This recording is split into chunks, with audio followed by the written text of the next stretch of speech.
Before we get started, please go over to Amazon.com and grab a copy of my book, Education and Justice. If you have an African-American son in public school, you need this book because I teach you the many ways that public schools mistreat African-American boys and what you can do to help your son. So go over there and get your copy immediately.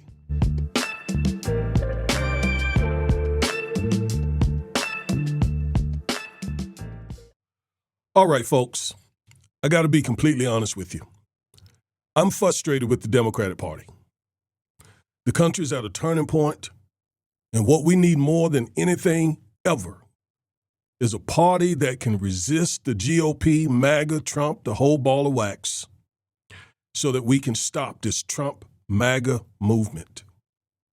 That movement is actively laying the foundation for authoritarian rule to protect white supremacy. Meanwhile, the Democratic Party is scattered, is hesitant, is unfocused, and it has lost its way. Let's be honest about it. Historically, Democrats fought for working people. The New Deal under FDR wasn't just policy, it redefined the role of government in people's lives. It was a populist movement that lasted 100 years. And after the Southern strategy pushed Dixiecrats into the GOP, Democrats stepped into the role of civil rights champions. Take, for example, Lyndon Baines Johnson. He didn't just make symbolic gestures. He actually delivered legislation, landmark civil rights legislation. He signed into law the Civil Rights Act, the Voting Rights Act, the Fair Housing Act, and others so that African Americans could have a chance to make it into middle class and beyond. Presidents and vice presidents like Kennedy, Carter, Clinton, Obama, Biden, Harris continued that legacy in a very meaningful and profound way.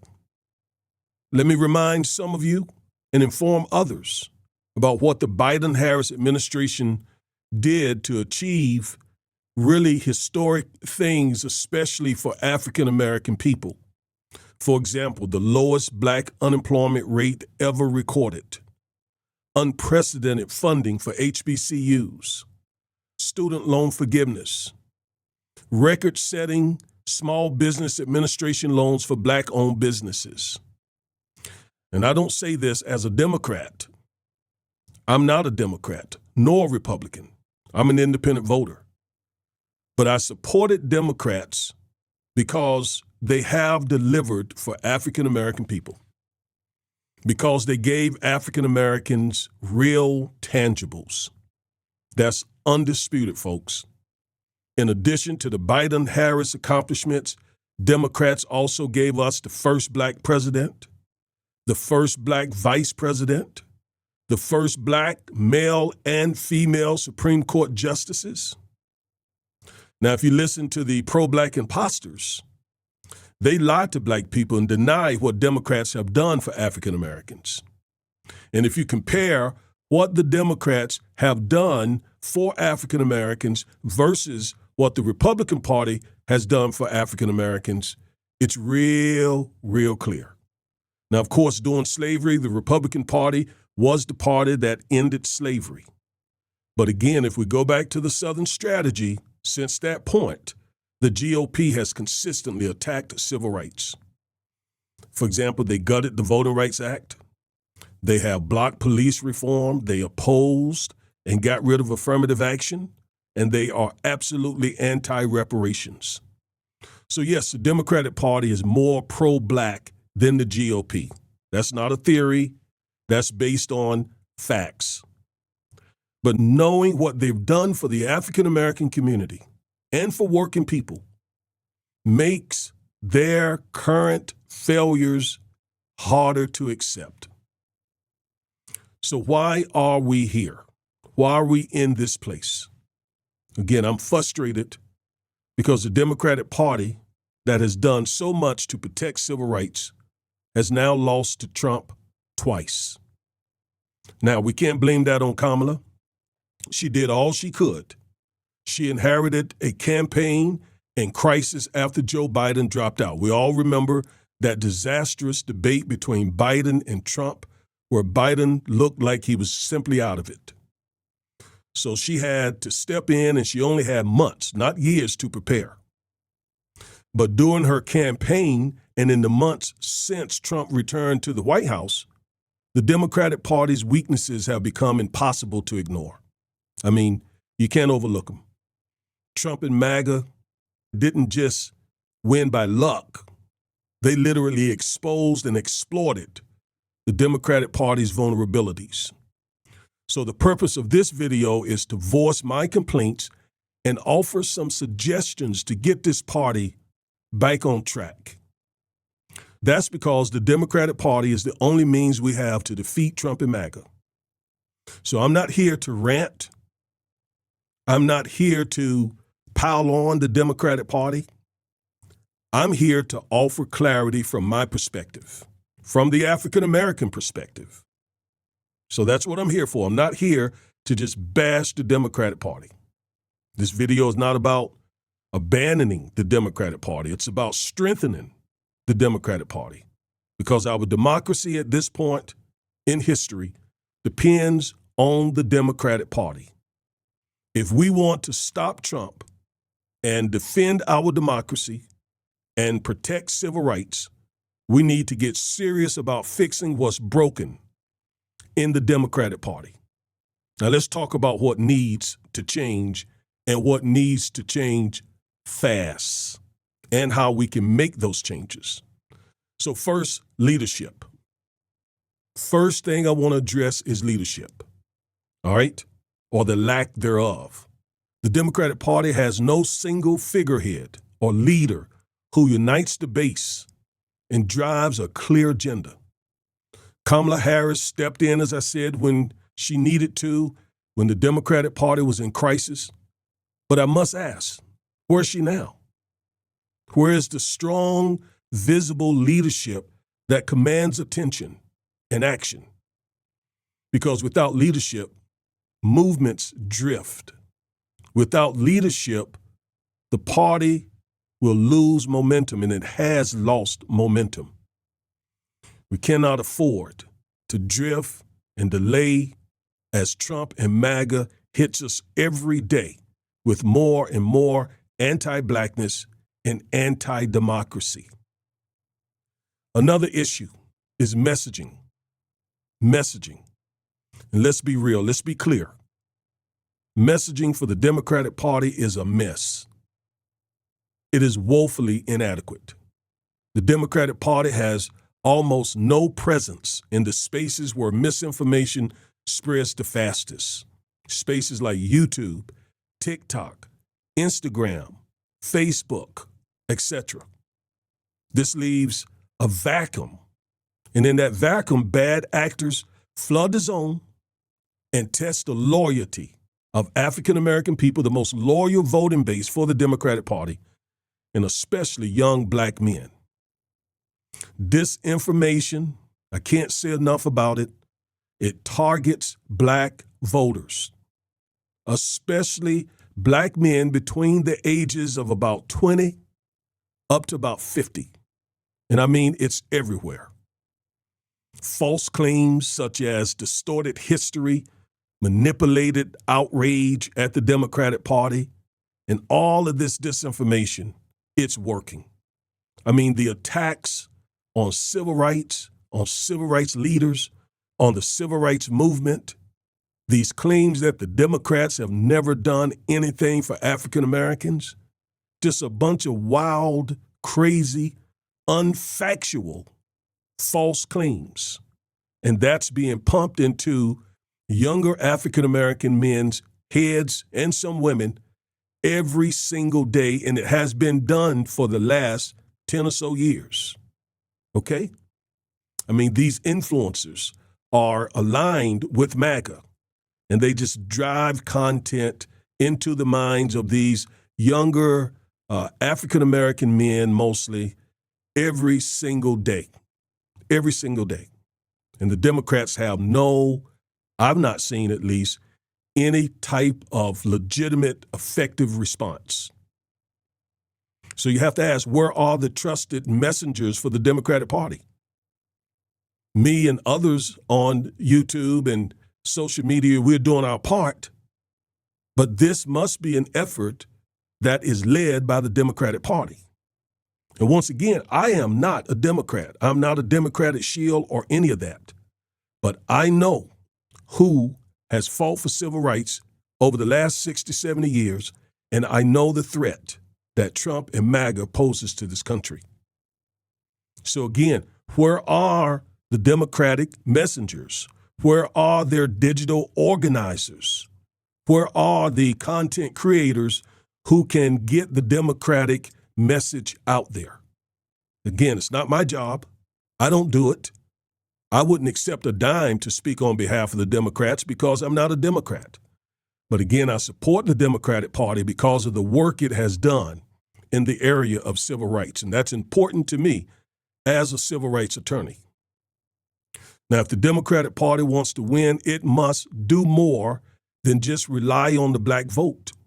It's got to re-earn those young black men who have been sort of drifting toward Trump over the past 7, 8 years, okay?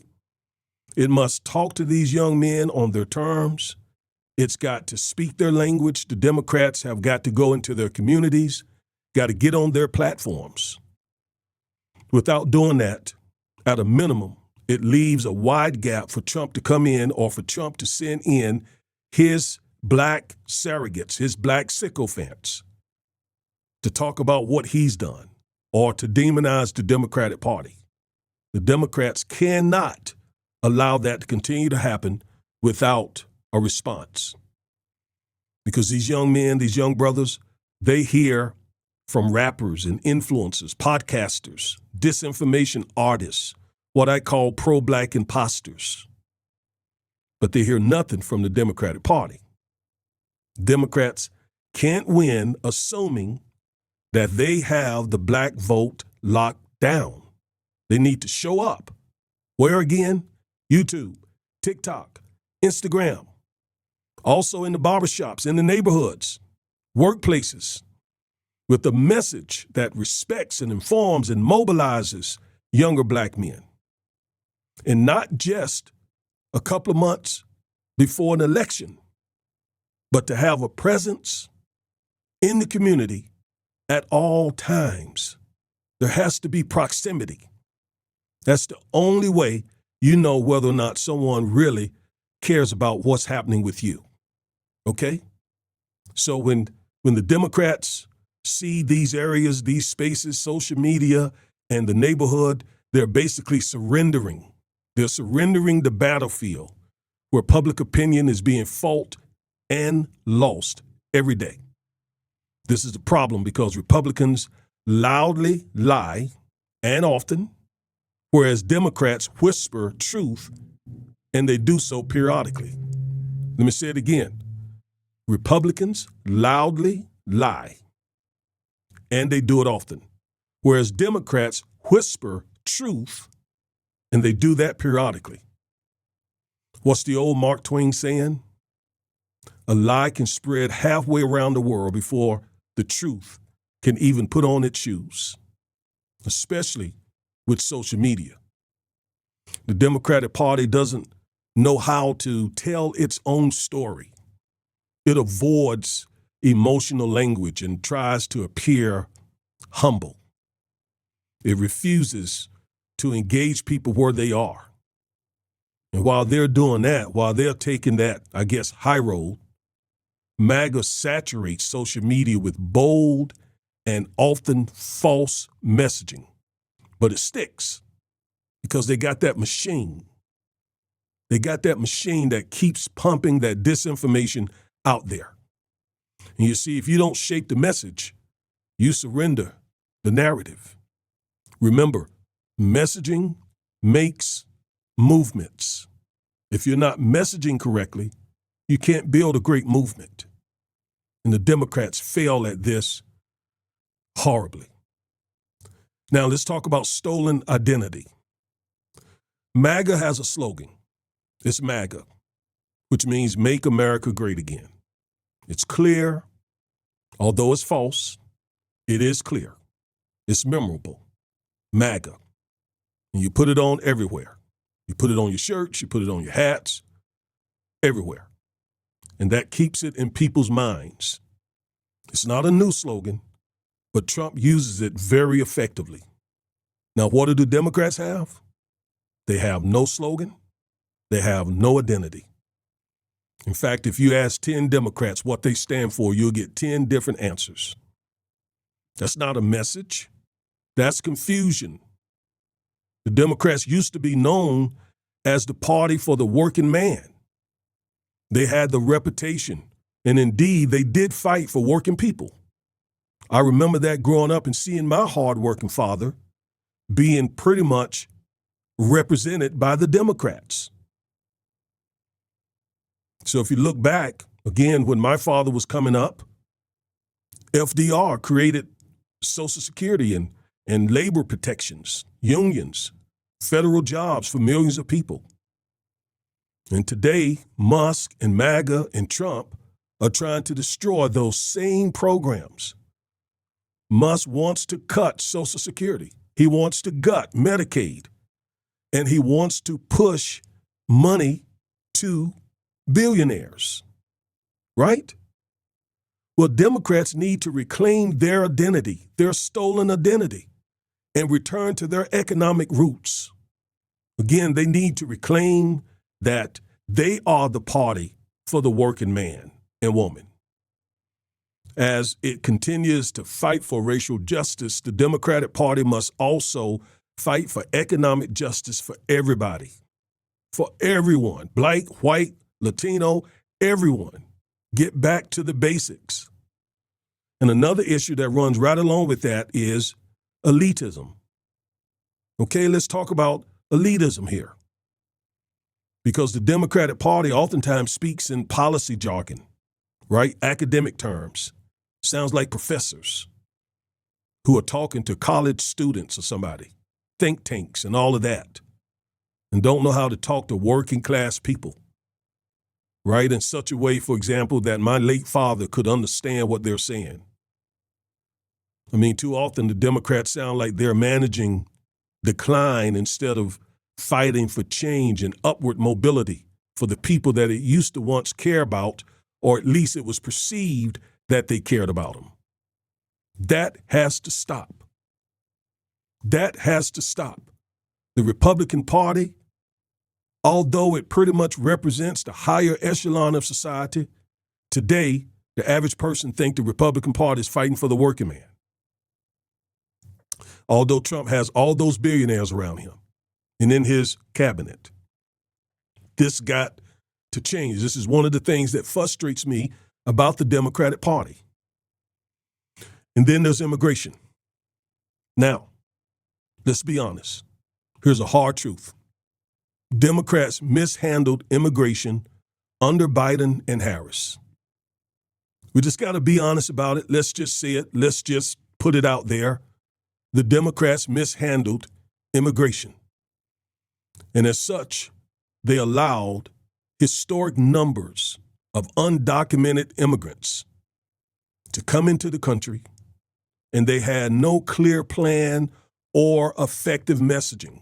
What the Democrats should have done was followed Obama's playbook of protecting the border and doing it, with compassion and fairness, not ripping families apart, not being racist toward immigrants, not doing what Trump did when he came down the escalator and said the things that he said. No, but at the same time, protecting the border. Instead of doing that, the Democrats seem to dodge the issue of immigration. And in so doing, they have allowed MAGA to define that narrative, have allowed Trump to define that narrative. No, Democrats got to address immigration head on and pretty much just absolutely own the fact that they messed that up. Kamala May would have done better had she, when asked if she would do anything different, probably said, yes, I will handle immigration differently. That would have helped her. Okay, now, the next thing is the GOP love to talk about the fact that they believe that they are the party of God, right? That you can't be a Christian and support Democrats. If you're a Christian, you can only support the GOP because the GOP, again, is the God party. Wow. First of all, there's so many different ways I can come at that. But let me just say this. The work that the Democrats do, helping the vulnerable, the marginalized, is just as much about God as their fight is for traditional marriage, for pro-life issues, because that's what they say. We're really all for God because we fight for the unborn, we fight for traditional marriage. But they are at the same time an extremely racist party. But that's okay. Apparently in their minds, God is okay with racism. I think the Democrats need to push back on that. I think the Democrats need to say, no, the work that we do, the civil rights work, the work for the poor, the work for the widow, for the fatherless, that is just as much God as what you claim to be doing for God. You see, Democrats cede that ground, and I think they need to stop ceding that. And that's why, as a matter of fact, I am an independent voter because I believe that God is a God of both righteousness and justice, and neither party in my mind gets that completely right.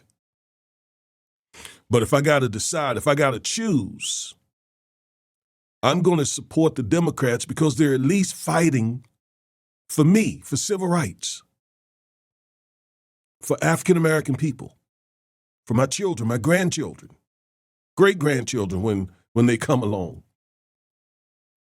So I think the Democrats should push back on that and say, no, we're doing God's work also when we fight for those that you all, through white supremacy, have victimized.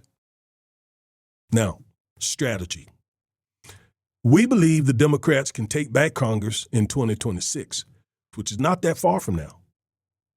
But again, the Democrats lack the strategy to do so. That's why we've created Advance 2026. And what that is mobilizing black voters to vote in overwhelming numbers. Not sit home, not sit on the couch, not vote for Trump, but to vote for the Democrat candidate, whoever that may be, in overwhelming numbers. And also to run Democrat candidates, right, for the House, for the Senate, etc., who you have trust in, who you know are not going to go to Washington and do nothing.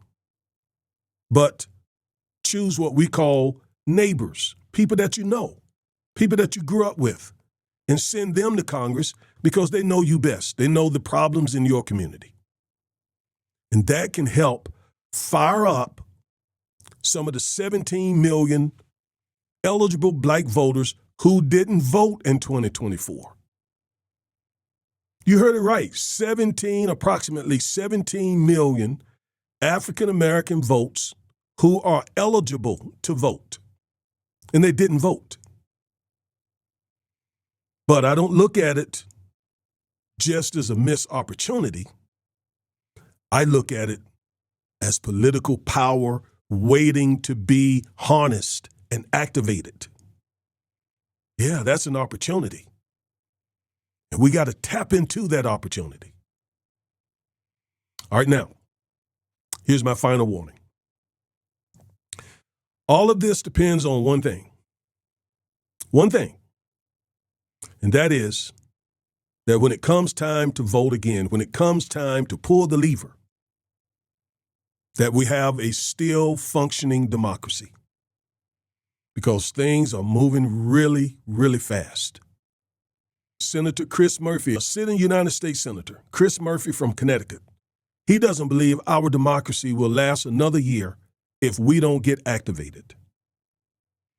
What I'm telling you is that if we continue to observe norms, if we continue to engage in business as usual, this democracy could be gone. I don't think we have a year to save American democracy. I think the way the president is acting, using law enforcement to target dissidents, harassing TV stations and radio stations that criticize him, endorsing political violence, puts our democracy at immediate risk. So if you are a Democrat in the Senate or in the House, you have to start acting with urgency. And that is the conversation that we have to start having inside our caucus. Our new NBC News poll, as you just saw, shows the Democratic Party at an all-time low approval rating. Why do you think Democrats are failing to connect with Americans at this critical moment of urgency, which you describe? Well, it's what I just talked about. I mean, I think Americans want the Democratic Party to stand up and fight and to take risks.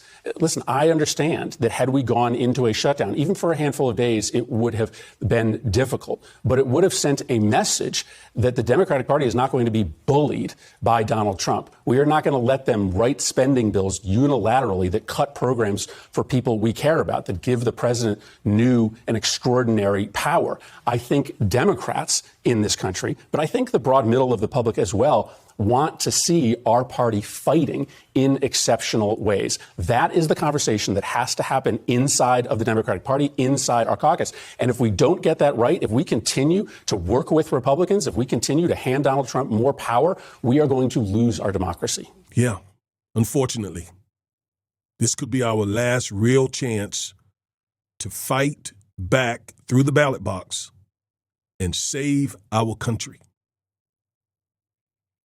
We see very clearly what MAGA is doing. And I'm not just talking about those in the White House. I'm talking about those in Congress as well, and those in state houses who are constantly coming up with voter suppression laws. And those voter suppression laws had an impact in 2024.